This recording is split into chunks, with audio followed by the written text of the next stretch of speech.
menor aí dos vírus, e acabou tendo uma redução aí dessa procura pela gente tão intensa nessa fase, né? Mas é o habitual. Quando a gente fazia plantão, eu e a Mariana na segunda-feira à tarde, a gente tinha, às vezes, na fila do hospital onde a gente trabalhava, 6 horas de espera, 7 horas. Uma vez a gente viu, porque a gente teve uma emergência, e tinha 7 horas de espera num mês de abril.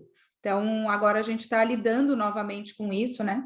E a questão de encaixes, a questão de solicitação maior de retornos aí, quando fazer ou não esse retorno, né? Então, a ideia é a gente fazer mesmo uma discussão sobre isso e a gente trocar ideias, tá? Nessa ideia, que foi como a gente fez as propostas das aulas do consultório pediátrico, o nosso encontro mensal. Ele não é exatamente uma aula, a gente vai trazer um assunto que seja pertinente e discutir ele, né? E ouvir um pouco também vocês e a gente falar como é a nossa experiência e como que a gente lida com isso.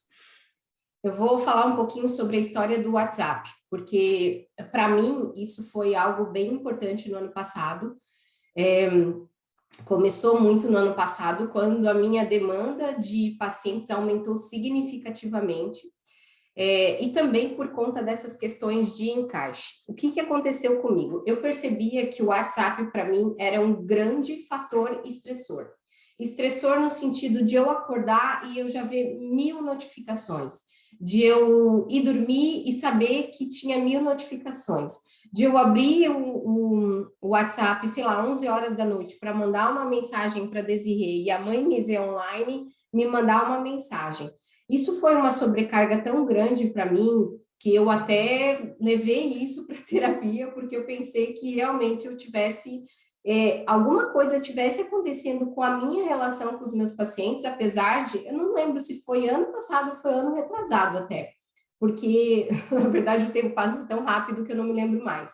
Mas o que eu fiz, que para mim funcionou, foi ter 2 chips no celular só. Então, eu tenho um chip normal, o meu celular é um iPhone, e aí eu comprei um chip virtual lá na loja da TIM, e que esse chip virtual é para meus familiares e amigos, que eu só uso o WhatsApp.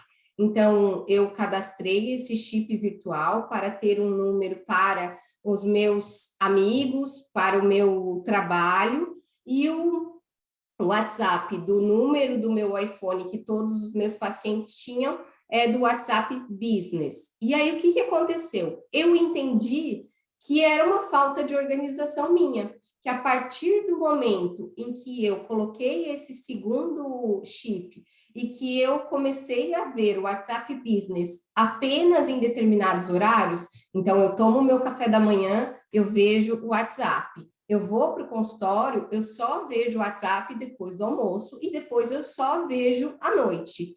Pronto, é o horário de resposta que eu tenho para os meus pacientes. E existiu uma organização muito maior e, inclusive, uma redução das demandas, porque eles sabem que existe um tempo que eu estou no consultório, que eu não vou ver o WhatsApp, ou que eu estou no final de semana, que eu vejo 1 ou 2 vezes ao dia o WhatsApp.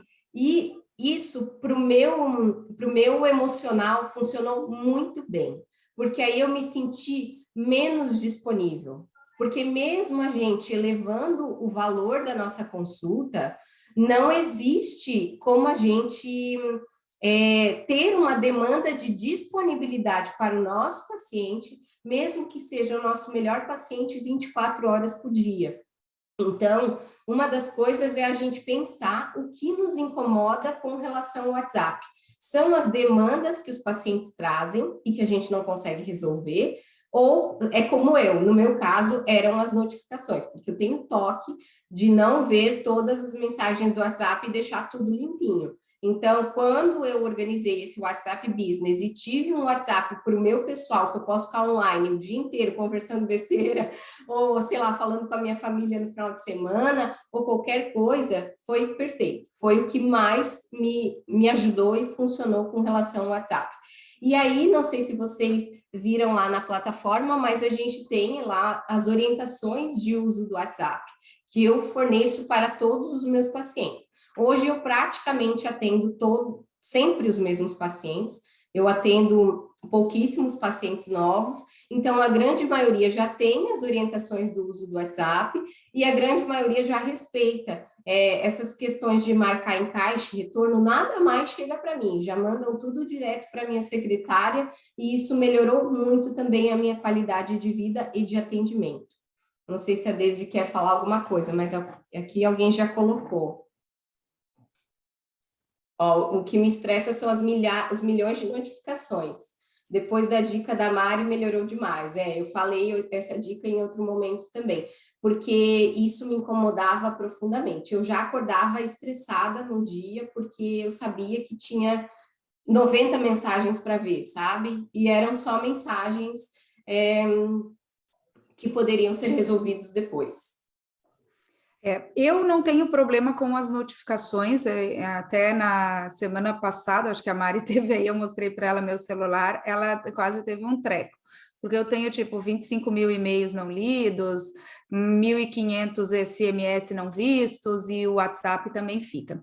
O que eu tenho percebido, e talvez eu tenha que acabar fazendo isso, é porque como eu recebo muita notificação, e recebo notificação outras, né, das pessoas da minha família, de pessoas que prestam serviço na minha casa ou no consultório, e os meus filhos acabam usando para os grupinhos deles da escola o meu WhatsApp, aquilo vira uma confusão e por vezes eu tenho demorado, mesmo nos horários em que eu abro o WhatsApp para responder pacientes, algumas mensagens acabam ficando perdidas, então talvez eu acabe cedendo aí a ter um eSIM por conta disso, não pela mensagem, né? Então é interessante a gente ver que às vezes aquela demanda que existe e uma angústia que existe em relação a uma determinada coisa precisa ser investigada, né? Que foi o caso da Mari. Então ela percebeu que era a notificação que incomodava ela. Para mim, o que tem me incomodado um pouco é que fica um pouco desorganizado. Então eu acho que se eu conseguisse ajustar isso, além dessa questão do horário e ficar mais como agora, né? Eu acabei de abrir o WhatsApp, aí a mãe vê que está online e ela me mandou uma mensagem falando alguma coisa que não é importante nesse momento e que eu não vou poder responder de qualquer forma. Então, eu acho que a gente tem que entender o que está acontecendo e o que é que está nos incomodando especificamente naquilo lá. E assim, o pessoal está comentando aqui. Pode falar. Tem alguns pacientes que eles são difíceis, né? Eu estava lendo aqui as mensagens, depois a gente vai falar. Tem alguns pacientes que eles nos solicitam muito o tempo todo, sabe? E às vezes você colocar um limite nisso também é importante, porque a gente não pode ser mãe das nossas mães. A gente, como médicas, né, como médicos, a gente tem, parece, um peso, uma âncora muito grande em resolver todos os problemas. Mas alguns problemas, eles não podem ser resolvidos, porque é um bebê. A mãe vai ter que aprender a lidar com aquele bebê, com aquela criança, com aquele momento difícil de doença, e às vezes transferir todos esses problemas para a gente traz uma carga emocional muito grande. Portanto, colocar isso, falar claramente para os nossos pacientes a respeito disso é muito interessante também. Eu, algumas vezes, sou, assim, muito sincera, com muita empatia, mas eu falo, olha, isso é um bebê normal, nós vamos descartar na consulta tudo que diz respeito a algo mais grave, enfim, coisas que a gente vai ter que realmente falar e, às vezes, falar mais do que uma vez, para a gente também não ficar carregando esse peso de que a gente tem que resolver tudo para o paciente. Só falta levar o paciente para casa e cuidar no lugar da mãe dele. E aí não dá, né? Eu tinha muito isso também. Eu acho que essa frase é uma frase bem interessante, né? Até para a gente memorizar. A gente não deve se colocar nesse papel de mãe da mãe do nosso paciente.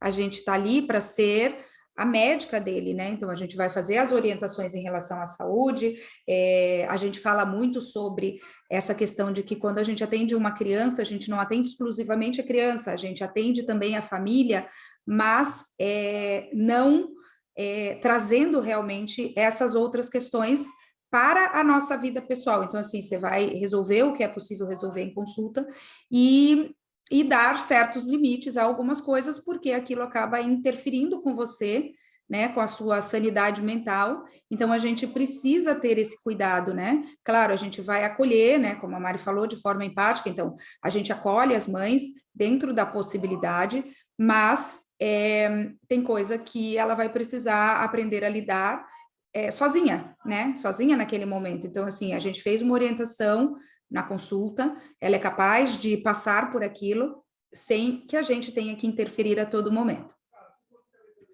Vamos ler aqui que tem, a Patrícia falou uma coisa interessante. Uma paciente contou para mim que essa semana rolou uma conversa no grupo de mães. Existem alguns grupos de mães no WhatsApp da cidade. E até ela falou que achou a postura das mães erradas, pois estavam escolhendo o pediatra por quem responde mais rápido. Não só quem responde mais rápido.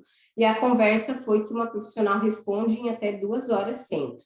Eu acho complicado, sinto que não quero responder de qualquer jeito. É uma responsabilidade para mim. E entre as consultas, sinto que não consigo me concentrar o suficiente para responder. Outra coisa que a gente precisa entender é que cada profissional tem um jeito de trabalhar.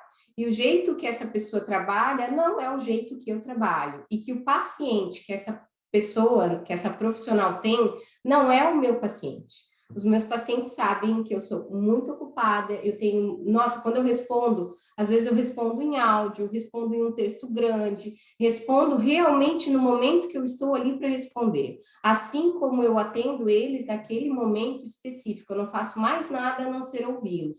E a gente, aos poucos, vai educando esse paciente, porque imagine só, essa profissional vai responder em até 2 horas, mas até quando ela vai responder em até 2 horas?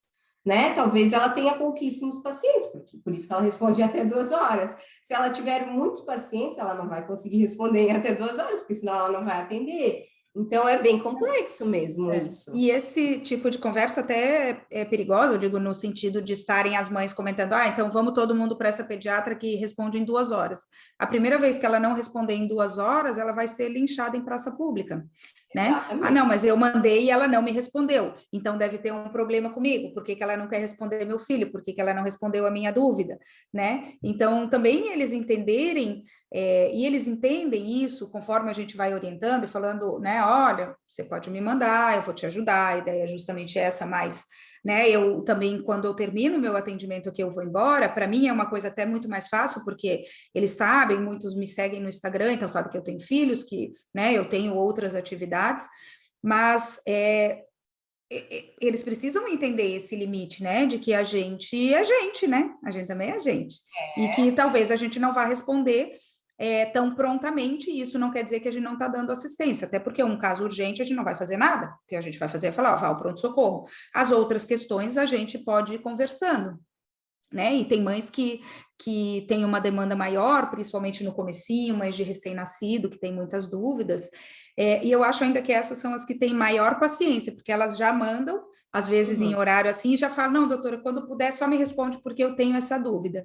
Então, aos pouquinhos, a gente vai criando esse relacionamento, e é um respeito mútuo, você respeita aquele seu paciente, entende e acolhe o sentimento daquela mãe, porque quando a gente é mãe, a gente sabe que aquele momento é um momento de desespero, né? Mas eles também têm essa via dupla de respeito com a gente também, entendendo que a gente também tem as nossas coisas, tem a nossa vida, e a gente não está disponível, né? A gente não é um robô que está disponível 24 horas por dia para responder mensagens aleatórias de qualquer forma, né?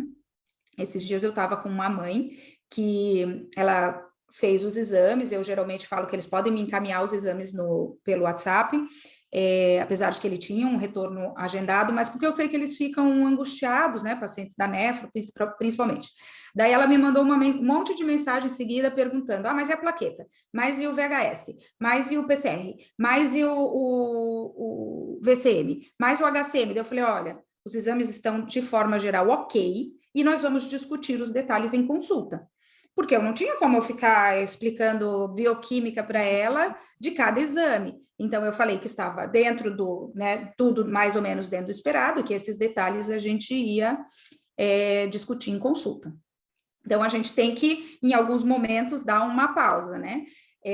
Não de forma grosseira, mas assim, não tinha condições de ficar mantendo essa conversa. Então, assim, a criança está bem, os exames estão ok, quando você vier em consulta, a gente vai conversar, né? E aos pouquinhos a gente vai dando esse entendimento aí para os pacientes. Você viu mais alguma coisa aí, Mari, o pessoal está comentando? Deixa eu ver. Melhorou também depois que saí dos convênios, por isso eu tenho mais tempo melhor. para. Uhum. Não, e o paciente do convênio, ainda a gente fica com aquele sentimentinho, né? Porque uma coisa é o paciente te pagou particular, faz parte do seu atendimento. Outra coisa é você estar recebendo o valor aviltante do convênio, né? Do paciente do convênio, porque ele nunca é seu paciente, esse paciente, e ainda você ficar respondendo mensagem à torto e à direito, né? É muito complicado.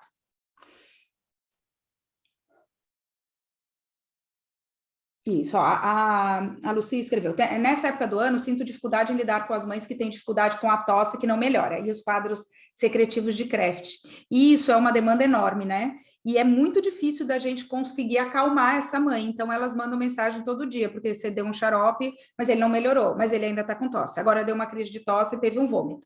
Então, é complicado mesmo, e a gente vai aos pouquinhos explicando, orientando, de repente deixar uma orientação, não sei se vocês já viram, o pessoal do curso vê, porque tá lá na plataforma, mas às vezes eu compartilho, quem me segue lá no Instagram, eu compartilho uma orientação que eu mando para os meus pacientes no WhatsApp. Então a criança está com febre, eu tenho tipo um folderzinho com as orientações, já desenhadinho, bonitinho e tal, eu mando para eles. Então eu digo, não, a febre está assim, faço uma ou outra orientação, já mando aquilo. Talvez se você fizer um desse de tosse, vai te ajudar também, né? Às vezes é uma interessante. Eu tenho de tosse, eu tenho um de gripe, separado como gripe, por conta dos quadros virais, daí vai entrar tosse coriza, um de febre, um de TCE, um de diarreia, porque são as coisas mais comuns que a gente vê, e um que eu faço orientação sobre proteção solar e uso de repelentes.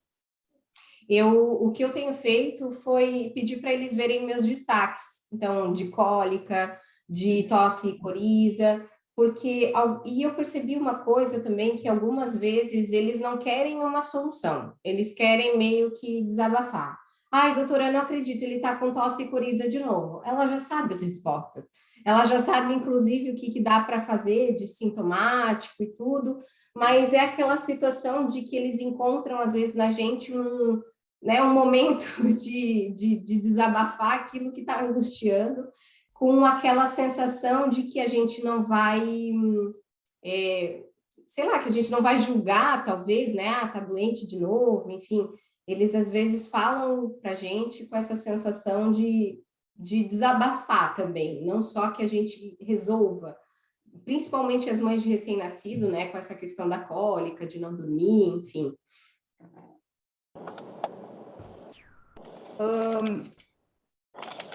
A Lucy também mandou uma outra mensagem falando, e as mães que ficam no WhatsApp repassando informações da evolução da doença pós-consulta?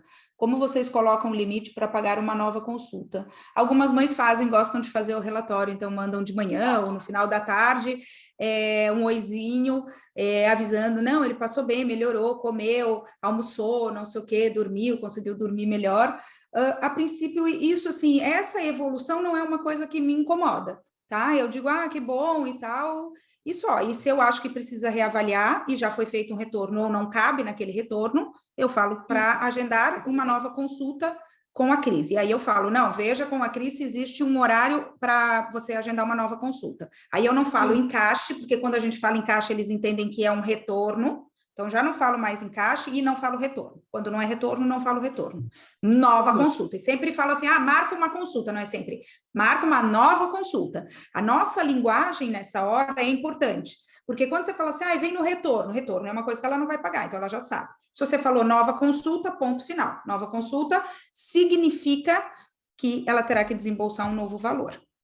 Eu acho que isso fica claro, assim, para os pacientes.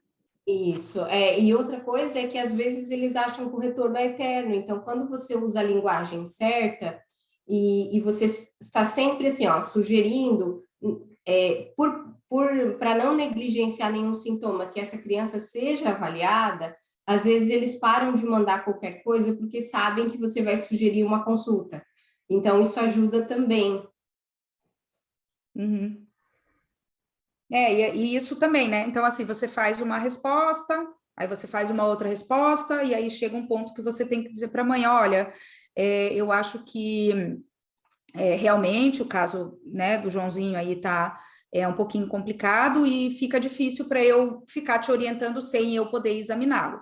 Então, veja se tem um horário de consulta, né? E às vezes as mães não querem pagar, porque elas sabem que vão ter que pagar, ou leve ao pronto-socorro para algum médico examinar, porque senão fica muito difícil de eu continuar dando conduta sem eu examinar, né? Pode estar passando alguma coisa, pode ter um chiado no peito aí que eu não vou escutar, principalmente agora essa época de tosse, né? Então, a gente responde algumas coisas, eu respondo bastante coisa, faço algumas orientações, né? As orientações gerais, que não são orientações de risco, então, tá com um pouco de tosse, mas é uma criança que você já conhece, sabe que nunca fez um broncoespasmo, você pergunta para a mãe, tá respirando tranquilo, lavagem nasal, nebulização com soro, antitérmico. Eu costumo pedir para eles usarem, eu uso bastante os xaropes de Edera Helix. Então, assim, acho que ele tem uma resposta até que razoável para esses quadros de tosse, e pelo menos você está prescrevendo alguma coisa, né? Não vai ser tão prejudicial, peço para dar em algumas situações, alguns pacientes, mas quando você vê que está muito, e principalmente se a mãe, não, doutor, eu dei ontem à noite, mas hoje continua, aí vomitou, daí eu falo, olha, então tem que vir em consulta. Porque senão ela fica, daí é outro sintoma, e aí você também não sabe, né, como é que aquela criança tá. Se tá bem, se não tá, né? A gente daí também precisa examinar. Ó, a Ana falou, o que me cansa nessa época do ano é que tem mães que mandam mensagem sempre que o nariz está escorrendo, mesmo que ela já saiba a resposta. Uma mãe, por exemplo, me mandou mensagem hoje que a filha está com febre, e ela já teve febre antes, perguntando se podia dar o paracetamol e quantas gotas. E todas essas informações tem na receita que entrega em todas as consultas. Então, você precisa falar isso. Olha, fulana, sempre você pode usar o paracetamol sempre que tiver febre. É normal ter febre de tanto em tanto tempo, porque elas não sabem, elas acham que a febre vai dar uma única vez e nunca mais vai dar.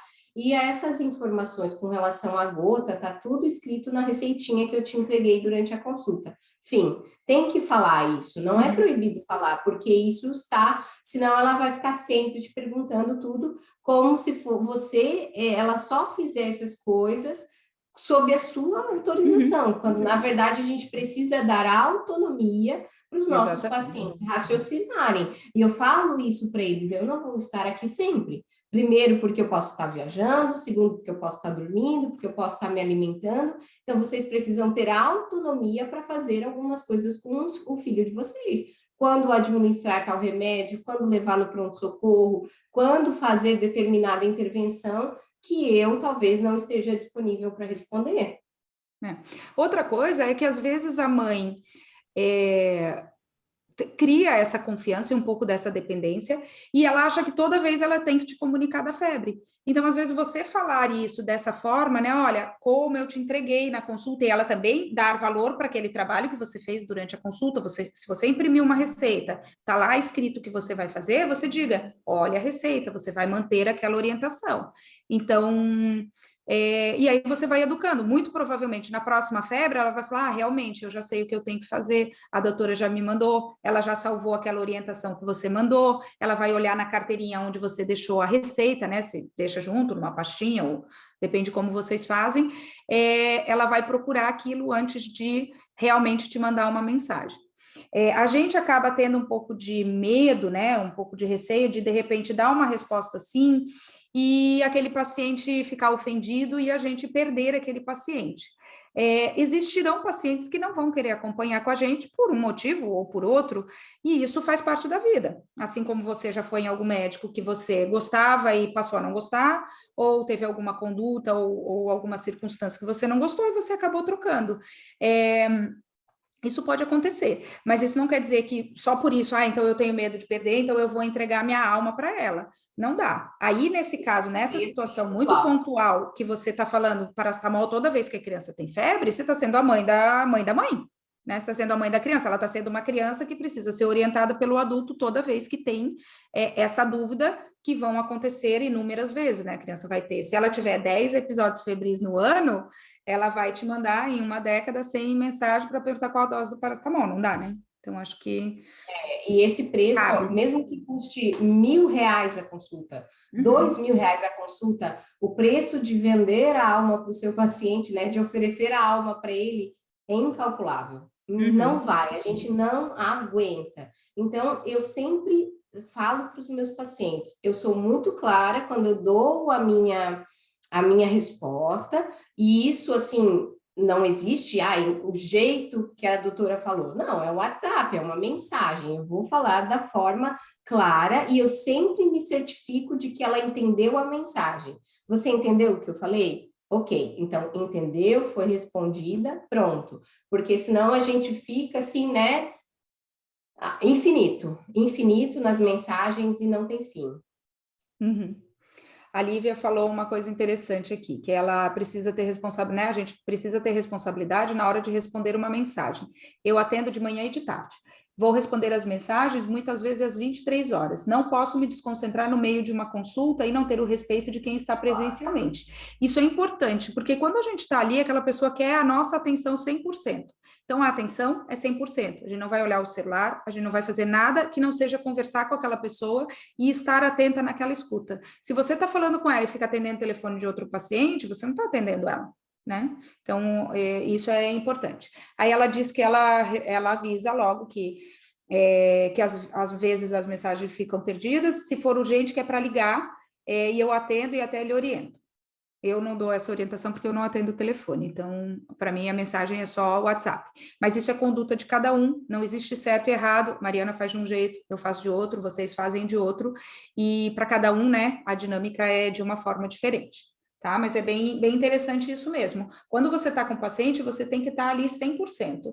A única situação que eu atendo uma ligação no meio da consulta se for da escola das crianças, e inclusive eu explico isso, eu digo, olha, me desculpe, eu vou atender essa ligação porque é da escola dos meus filhos.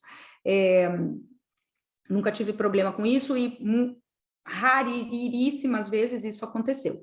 Então, mas é uma situação daí muito pontual, mas não atendo outras ligações, nem vejo. O WhatsApp fica lá e nem olho o celular. O atendimento, naquele momento da consulta, o paciente é 100% da minha atenção. E uma das coisas que também é importante é a gente se posicionar com uma certa, assim, a gente ser empático, a gente ser muito próximo dos nossos pacientes, mas também ter um limite de autoridade. Porque, assim, não dá para a gente ligar para o Alex Atala e perguntar como ele faz um bife à parmegiana, né? Então, as pessoas com a nossa proximidade via Instagram, via WhatsApp, virou meio que isso, entendeu? Então, em algum momento, inclusive até no Instagram, é legal a gente colocar isso, principalmente quando a gente recebe direct de pessoas que a gente não conhece, o que que acha sobre o remédio, o que que acha sobre o diagnóstico.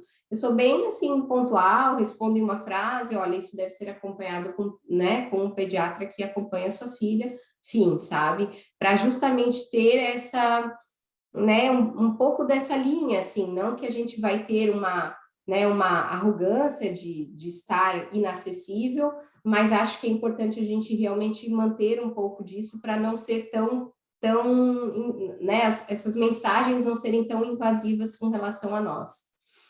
Uhum. E mesmo às vezes em algumas caixinhas né, de perguntas e tal, a gente também pode responder uma ou outra, né, dizendo, porque às vezes eles perguntam, esses dias alguém me perguntou, doutor, o que você acha do salbutamol? Eu falei, eu acho que ele é uma ótima medicação quando indicado. Então, assim, né, e eu respondi isso numa caixinha de perguntas. Que ele é bom para quando precisa e não é bom quando não precisa. Então, para eles também entenderem que não dá para mandar esse tipo de pergunta, uma coisa é a gente fazer as orientações gerais, que é o que a gente pode fazer ali, né? Não dá para a gente fazer uma indicação individualizada, é ótimo, pode usar todo mundo, serve para tosse. Então, né? Então, a gente, nesses momentos, a gente vai pontuando algumas situações e um pouco da nossa postura também, né? Principalmente a gente que tem pacientes que nos seguem, né? Então, isso também vai orientando um pouco. A Maria Letícia falou assim: percebo que elas querem uma consulta via WhatsApp na maioria das vezes, querem que a gente dê um diagnóstico por mensagem. Algumas mães querem mesmo que dê um diagnóstico por mensagem. Outras mães querem saber se é necessário vir à consulta. Então, às vezes, elas não perguntam, doutora, acha que eu tenho que ir na consulta? Você acha que eu tenho que ir na consulta? Elas não perguntam dessa forma. E, às vezes, isso vem mascarado de uma dúvida. Então, ela pergunta uma dúvida e pergunta, né, doutora, será que eu preciso ser avaliada? Algumas perguntam isso, será que tem como avaliar? Ou ela já sabe que a agenda está um pouco cheia, que não consegue um encaixe, e às vezes você vai precisar dizer, não, olha, faz isso ou aquilo, e nessa situação só avaliando, tem uma lesão de pele, eles querem mandar foto, você fala, olha, na foto é difícil de falar, eu falo isso para os pacientes, na foto é difícil de avaliar, tem situação que é fácil, mas tem coisa que não é possível, que você tem que avaliar. E ela disse também que incomoda para ela os áudios. Agora, com o aumento da velocidade, como dá para a gente aumentar, dá para ouvir na velocidade 2, eu já me incomodo menos com os áudios. E eu mando áudios. E assim, a maioria dos pacientes, você vai ver que eles seguem um padrão. Eles mandam mensagem escrita. Se você responder em áudio, eles respondem em áudio também. Tipo, a doutora respondeu em áudio, então eu também posso mandar. E eles acabam mandando áudio. Mas se essa é a sua opção, não receber áudios, escreva isso lá. Não escuto áudios. Aí a pessoa vai ter que escrever. Porque você não é obrigada a escutar áudios. Tem esse recurso no WhatsApp, tudo bem, mas eu não uso esse recurso, senão eles vão te fazer uma videochamada. Então, tem esse recurso lá, você não é obrigado a usar. Aí, naquelas mensagens que você coloca de orientação do uso do WhatsApp, você já pontua que você não escuta áudios. Ponto final. Não escuta, acabou. Você não é obrigada. Na minha orientação lá do business, na mensagem, está dizendo que os áudios eles são os últimos a serem respondidos porque eu preciso de um tempo para ouvir os áudios. E se mandar uma mensagem, eu posso responder mais rapidamente, porque eu posso, né, ler de um modo mais rápido do que escutar o áudio, porque às vezes o áudio é 3 minutos de áudio, então demanda de um pouquinho mais de tempo do que alguns segundos lendo umas 5 ou 6 mensagens. Deixa eu ver aqui. Maria Letícia, preciso aprender a maneira mais eficaz de educar o uso do WhatsApp. Para mim, o que funcionou foi ter um WhatsApp Business separado do meu pessoal, horários de ver as mensagens, uma mensagem padrão que fica no WhatsApp Business, orientações do uso do WhatsApp para todos os meus pacientes e sempre educando. Tal coisa é direto com a minha secretária, tal coisa é direto com a minha secretária. Doutora, preciso da receita, não sei o quê. Fala com a minha secretária que ela vai me lembrar. E aí, isso vai descentralizando de você. E aí, para mim, foi o que mais deu certo. Eu também algumas coisas não respondo e digo, olha, precisa ver com a secretária, né? Que às vezes fala assim, doutora, você consegue isso que eu falo? Tem que ver com a secretária, porque eu não consigo responder. Aqui tem um iPhone de Mari, não sei se é Mariana Maria ou o que é, mas ela fala, atendo convênio, estou em dúvida se dou meu número para todos ou só para os particulares, o que vocês acham? Essa é uma decisão pessoal sua, mas vamos dar na nossa, o que a gente acha, o que a gente fez. Eu atendo ainda um ambulatório do SUS da Nefro, e agora, a partir de agosto, eu acho que eu vou ter a minha substituta. E eu tenho pacientes de lá, do ambulatório do SUS, que tem o meu telefone. Então, não é eu não divido como esse é do convênio, esse é particular, né? Quando eu atendia convênio também.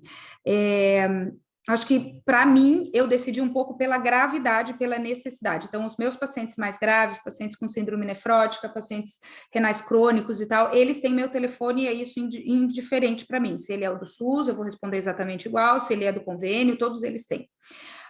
Os outros pacientes não, e os pacientes que eram pacientes de puericultura do convênio, eu também não dava o meu telefone, justamente por isso, porque ele não é meu paciente, ele é paciente do convênio, eu sou apenas o prestador de serviço do convênio, então se ele tem algum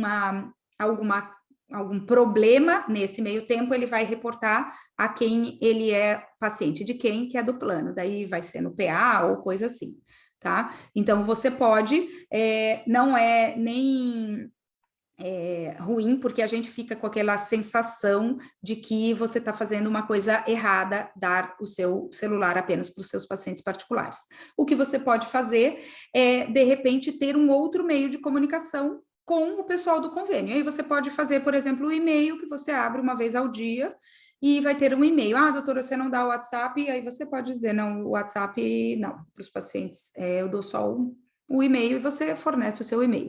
Mas se você também não quiser dar nenhum contato, você pode não dar nenhum contato, tá? Eu faria isso.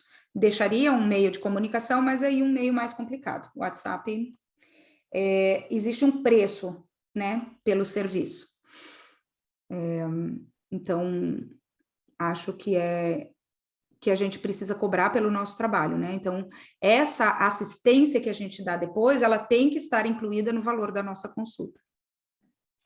Porque se a gente somar todo o tempo que a gente fica aí no WhatsApp, né? Então, por volta de 1 hora a mais de trabalho, ou até mais, né, por dia. Uhum. Até você Dependendo da demanda. Exatamente. Então, é bastante. Uhum. A Raquel falou, hoje eu atendi uma primeira vez de emergência. Ela falou que o PED anterior passava sintomáticos pelo WhatsApp. E eu prontamente disse que não fazia isso, pois eu prezava muito pela segurança. Aprendi com vocês. Ela já saiu querendo marcar a próxima rotina. Sintomáticos eu acabo fazendo orientações, né, em situações leves. E você vai ver que você acaba fazendo isso também, mas eu acho que você pontuar isso, que você não vai medicar o paciente só por uma mensagem do WhatsApp, principalmente para uma mãe que veio a primeira vez, eu acho que isso ela já chega entendendo que, né, o buraco é mais embaixo ali. Não, pera, a gente vai fazer a rotina, você vai dar atenção devida ali, teoricamente é para ela sair sem nenhuma queixa. Se tiver alguma intercorrência que precise, ela pode, né, entrar em contato com você e você vai fazer a melhor orientação que você entender naquele momento, pela segurança da criança e pela sua própria segurança profissional, né? Acho que é isso mesmo.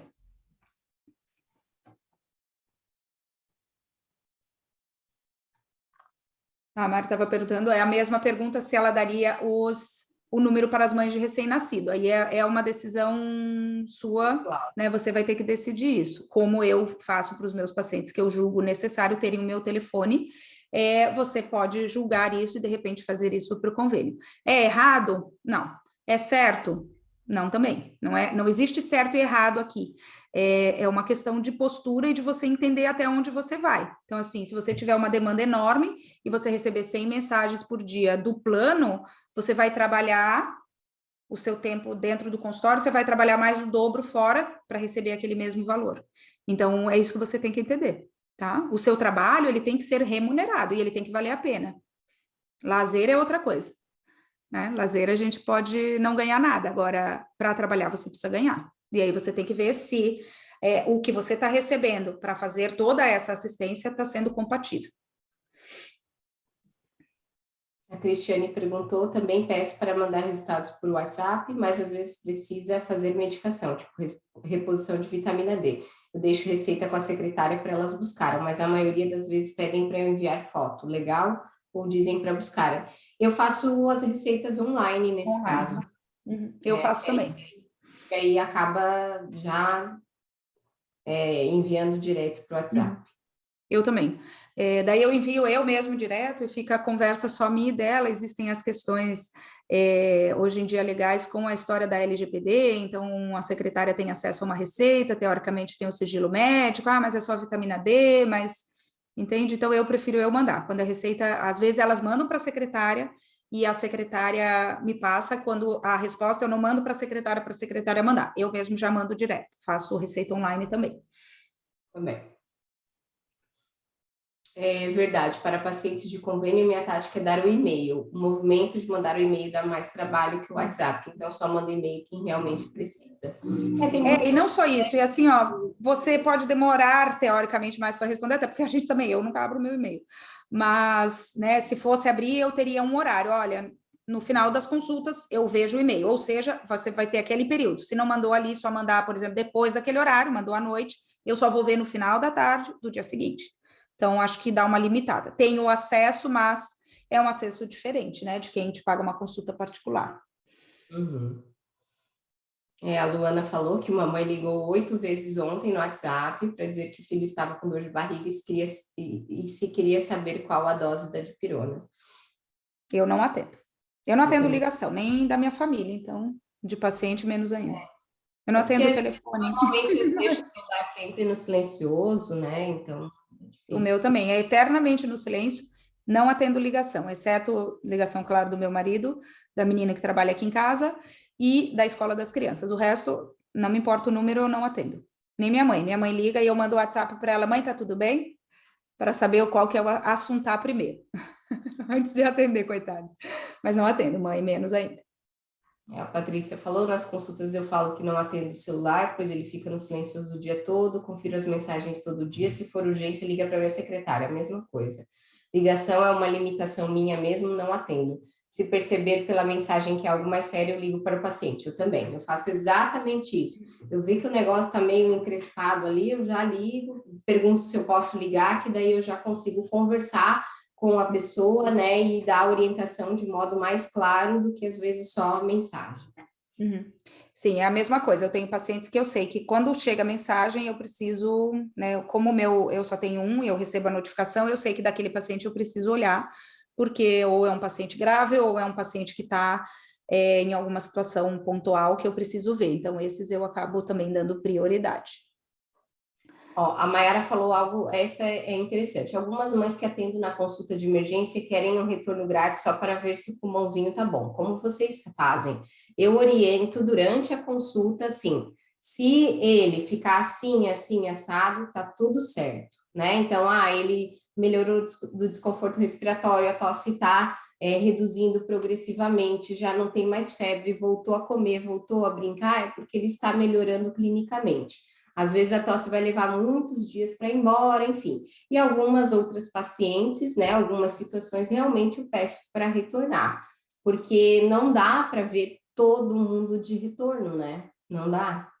E algumas situações também não necessita, né, de retorno necessariamente. Tem uma pergunta lá do Instagram. E quando a mãe vai no pronto-socorro, prescrevem um antibiótico, ela não encontra a apresentação na farmácia e pedem para fazermos a receita. O que vocês fariam? Dependendo da situação, eu faço. Até porque Também. está faltando antibiótico. Então, eu vejo qual foi o diagnóstico e faço uma receita online. Não vejo problema. Sendo um paciente meu de segmento que eu não pude atender, por Eu qualquer também. motivo, eu mando a receita. Não vejo Eu também. problema, tá? Amanda que perguntou. Isso aí. A Luana falou: tenho a sensação de que transferem para nós a responsabilidade de cuidar do seu filho, igual vocês comentaram, mãe das mães.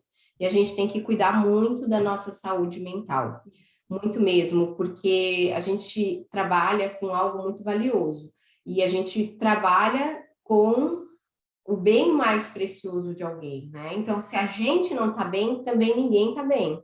Muitas vezes a gente precisa respeitar isso, cuidar do nosso emocional, ter a terapia em dia, fazer coisas que a gente gosta, não só trabalhar, porque realmente é complicado. A Marcela perguntou: minha dúvida passou de rotina há menos de 10 dias, fica doente cobrar. Marcela, isso é muito pontual. Eu tenho os meus pacientes aí que são super regulares e muitas vezes eu não cobro, né? Se é um paciente super regular ou que a mãe sabe assim, não, veio na consulta de emergência quando precisou, mas é uma mãe assim, mais rapidinha, ficou um pouquinho doentinho, eu peço para encaixar, nem sempre eu cobro. Depende muito de como é o segmento desse paciente. Mas tem mães que, por exemplo, às vezes vai utilizar aí o tempo de, sei lá, 45 minutos, 30 minutos para ver a criança, examinar, ou é uma situação mais complexa, às vezes realmente precisa do tempo de uma consulta inteira mesmo. Eu também, eu tive inclusive uma situação essa semana, a mãe veio há 18 dias exatamente, só que essa é uma mãe que ela faz um esforço para manter esse acompanhamento da menina, ela vem com a menina de forma regular, a menina agora tem 1 ano e 10 meses, eu acompanho ela desde recém-nascida, e ela tá grávida agora, e ela falou isso para a secretária, falou que eu paguei o ultrassom morfológico do bebezinho, então vê se a doutora consegue me atender como retorno daquela consulta recente que ela teve. Então, assim, a gente pode entender esse paciente. Então, eu atendi ela sem cobrar, e vou ver ela de novo amanhã, porque ela ainda não tá bem, é um quadro gripal, mas está evoluindo com piora. Então, assim, a gente também tem que ter esse olhar humano, né, com relação aos nossos pacientes e entender que aquela mãe, ela não vem de frequência, ela não fica fazendo isso, ela não está tentando me dar um golpe, eu sei que ela tem uma situação mais difícil, que ela entende a importância de ela vir e seguir com o pediatra, então eu sei que ela faz um esforço para vir, ela não falta nas consultas, então assim, a gente conhece o nosso paciente, ele está vindo aqui sempre. Não tem por que a gente não fazer essa gentileza para ela. Também não dá simplesmente para falar, não, se não pagar eu não vou ver. Vai no pronto-socorro então. Não dá, não tem porquê, não tem nem porquê, né? Então, como a gente ganha bem no trabalho que a gente faz, a gente tem essa oportunidade de repente, fazer 3 retornos para aquele paciente. Então, a gente faz isso, tá? Então, eu também atendo. Quando eu vejo que é um paciente da rotina, que vem bonitinho, que está na sequência, que eu sei que eles têm uma condição não tão privilegiada, eu atendo. Também sem cobrar, como retorno. Mesmo se tiver passado do tempo, inclusive. Depende do paciente. Acho que a gente não é exatamente mercenário, né? Às vezes as pessoas falam, nossa, mas só fala de ganhar dinheiro, tem que cobrar, tem que não sei o quê, mas a gente não é mercenário, a gente tem que cobrar pelo nosso trabalho. Já falei isso, inclusive, hoje aqui. Mas a gente também tem que ter esse olhar humano com os pacientes que são nossos pacientes e que entendem a importância desse trabalho, né? Nos respeitam como profissional, como pessoa, então a gente também pode abrir essa exceção. Para mim não fez diferença, no meu ganho mensal, eu consegui encaixar ela no meio das consultas e foi tranquilo. A Luísa falou, pesquisei que pela lei não é necessário dar retorno ao paciente, trata-se de uma convenção, mas não é obrigatório pela lei. Isso realmente procede? Luísa, não é bem assim, tá? Existe uma norma do CRM, do CFM, que diz que quando a consulta não se encerra em si, ela precisa de uma complementação para você poder fechar um diagnóstico e fazer a prescrição de um tratamento, o paciente tem direito, sim, ao retorno, tá? Por isso que as consultas de puericultura não têm. As consultas de puericultura são consultas de rotina. O paciente vem, você avalia e ele sai de lá prescrito, né? Diagnosticado como normal ou não, e prescrito. Então, esse paciente, ele não tem retorno, tá? Agora, se você atende, como os meus pacientes da nefra, eles vêm com uma queixa, eu vou precisar complementar a minha avaliação com exames laboratoriais, eles têm direito, sim, a um retorno. Não existe, nesta regra, uma determinação do tempo para o retorno. Isso sim, você pode determinar. Você fala para ele, ó, você tem 15 dias para fazer os exames e voltar comigo. Passou de 15 dias, você pode cobrar uma nova consulta, desde que isso esteja tudo escrito e o paciente esteja ciente, tenha assinado e tal, que é essa a regra que acontece, tá? Então, não é 30 dias, não é nada disso. Existe isso do convênio, quem atende convênio, daí veja o que o seu convênio faz. Mas nas consultas particulares é isso. Quando a consulta não se encerra em si mesmo, então você não pode dar um diagnóstico porque precisa complementar, o paciente tem direito, sim, ao retorno. Tem uma pergunta lá do Instagram. Em qual curso tem um modelo de mensagem para o WhatsApp? É o curso Secretária Pediátrica, que está liberado para os alunos dessa turma do curso Consultório Pediátrico. Como é que é? Tem uma pergunta. Em qual curso tem um modelo de mensagem para o WhatsApp? Que é o curso Secretária Pediátrica, que está liberado para os alunos dessa turma do curso Consultório Pediátrico. Isso, os modelos de mensagem de WhatsApp está dentro do curso Secretária Pediátrica. Isso aí. Tá? Estão lá os roteiros. Vamos ver, a Ana Paula falou, com a minha mudança de cidade, preciso fazer toda essa captação de pacientes novamente. Já fazia consultório particular há 6 anos. Sim, super possível viver de consultório. A princípio, optei por atender 2 períodos em uma clínica que atende convênio e o restante no consultório particular. Só tenho praticamente 3 meses nessa cidade, mas agora os pacientes do convênio estão mandando mensagem no Insta para conduta. Sempre oriento o que precisa examinar. Dilema, gostaria de mandar uma mesma mensagem para todos os pacientes do convênio, que atendo todos os dias no consultório particular e orientar o reembolso. Muito chato. Na verdade... Quem mandou... Ana Paula. Ana Paula. Na verdade, Ana Paula, você não precisa mandar para todos, mas os que te mandam mensagem te procurando, você pode dizer, eu não tenho vaga na minha agenda de convênio, mas minha agenda particular está aberta. Isso não tem nenhum problema e nem é chato. E nem precisa falar do reembolso, isso aí é questão do paciente. Você pode até citar, você pode pegar, a gente fornece a nota se você quiser buscar o reembolso no convênio.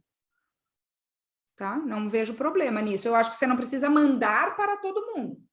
Mas, para quem entra em contato com você, você pode dizer isso sim. Até porque imagino que seja verdade, né? Sim. Que você está no seu consultório particular. A Jéssica falou, retorno, se ficou pendência da consulta inicial para ser resolvido para Ela prazo fez que... a explicação. É isso mesmo.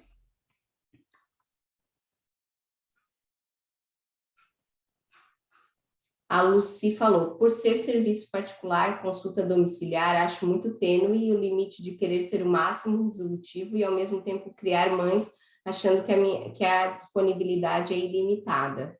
É sempre uma linha tênue, assim, né? Então, a gente tem que... Só que, aos poucos, a gente também vai criando um vínculo grande com os pacientes, que existe essa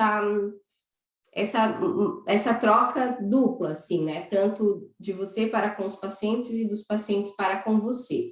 Eu acredito que os pacientes mais difíceis são aqueles que não fazem acompanhamento regular ou que talvez não sejam pacientes que são a nossa cara, né? Tem alguns pacientes que em algum momento eles não vão mais com a gente porque a gente não está oferecendo aquilo que eles precisam. Que aquilo que eles precisam eu não posso oferecer, mas outro pediatra que tem a cara deles vai oferecer. E isso a gente precisa também ficar livre para poder atrair os pacientes que são nossos de verdade. Alguns vão entrar na nossa vida, vão passar por consulta, mas não vão ficar e está tudo bem, porque tem paciente para todo mundo e para todo tipo de pediatra. Isso é legal de falar, porque às vezes a gente fica nessa, né, de, eu preciso ter pacientes, ter pacientes, ter pacientes. Então, no começo a gente vai achando que tem que aceitar tudo. Mas se eu não responder essa mãe, daí ela não vai mais vir em consulta. Então, a gente precisa ter esse cuidado e esse respeito, autorrespeito e autocuidado, né? A gente cuidar da gente mesmo e entender isso.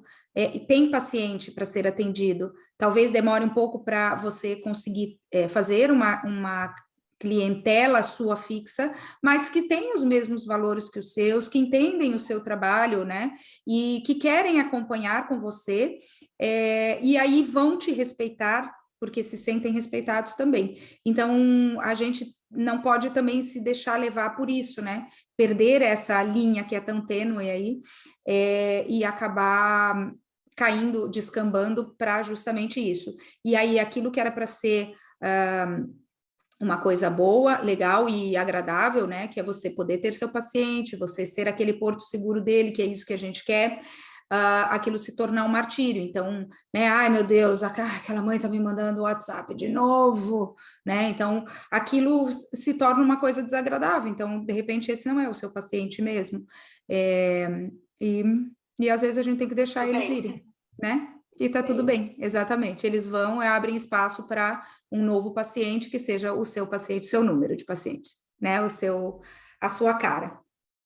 Gente, o nosso tempo está acabando, né? Então, a gente queria saber quem que são os alunos que estão presentes hoje aqui nessa conversa. Vamos ver. A gente viu que a Patrícia está presente, a Luana está presente. A Natália chegou agora, disse que chegou atrasada. A Flávia, a Ana Paula, Mônica. Maiara. Nossa, várias alunas.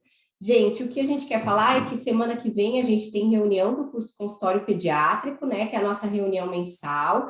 Então, a gente a gente vai terminar de conversar semana que vem e a gente também vai discutir a questão de uma pergunta que veio no Instagram, né, de comprar ou alugar o consultório de um pediatra antigo. Compraram o consultório de um pediatra antigo que está se aposentando e como funcionaria. Aí vai entrar bastante dessa discussão que a gente teve hoje, né, sobre herdar pacientes alheios, né, porque eles vêm com os vícios do profissional. E aí essa aula da semana que vem vai ser uma aula fechada para os nossos alunos do consultório pediátrico que estão se inscrevendo na turma agora atual, que está com o carrinho aberto, né? Nós estamos fazendo as inscrições, e também para os pacientes, eu já estou doida, para os alunos que estão com as matrículas ativas. Então, todo mundo que está com a matrícula ativa, lembrem-se que tem essa reunião, e é quarta-feira, Mari? É dia 26, é quinta-feira. Quinta-feira? Então, dia 26, quinta-feira, às 8 horas, eu já nem sei. Nós abrimos a mentoria. Ah, tá. Então, a gente tem um encontro de novo. A ideia é justamente essa, a gente poder discutir, trazer a nossa experiência, ver a experiência de cada um de vocês e a gente sempre crescendo e melhorando aí o nosso atendimento. Isso aí. E quem não é aluno ainda, então as inscrições do curso Consultório Pediátrico estão abertas até domingo. Então, vocês viram que a gente discute muito, tem vários alunos estão aqui e continuam discutindo com a gente, porque esses assuntos são do dia a dia, não são só para a puericultura, né? Só assuntos de puericultura, mas como a gente lida com as dinâmicas do consultório, então a questão de WhatsApp, retorno, encaixe, todas essas coisas são sempre presentes na nossa vida e a gente sempre tem dúvidas. Então, se vocês não se inscreveram, quem não se inscreveu, se inscreva, que a matrícula ainda está aberta e vai poder participar da aula fechada de semana que vem. Isso aí, lembrando que quem entrar na turma tem acesso a 30 dias na Escola da Pediatria, que a gente tem aula toda terça-feira, é uma aula de atualização sobre vários assuntos de pediatria, tá? Então, temos profissionais médicos, né? E também outros profissionais relacionados também. Eu nem sei o que é. Leandro, o que é a aula da semana que vem? Da terça-feira? Vamos ver se o Leandro responde para a gente. A gente teve essa aula agora, terça, agora de... Teve uma aula com o doutor Jaime Lin, falou sobre o exame neurológico na pediatria, foi excelente, terça-feira agora, essa que passou. Né, quem assinar também vai poder ver essa aula. E Luana disse, meu filho come mal, não é? Isso talvez seja.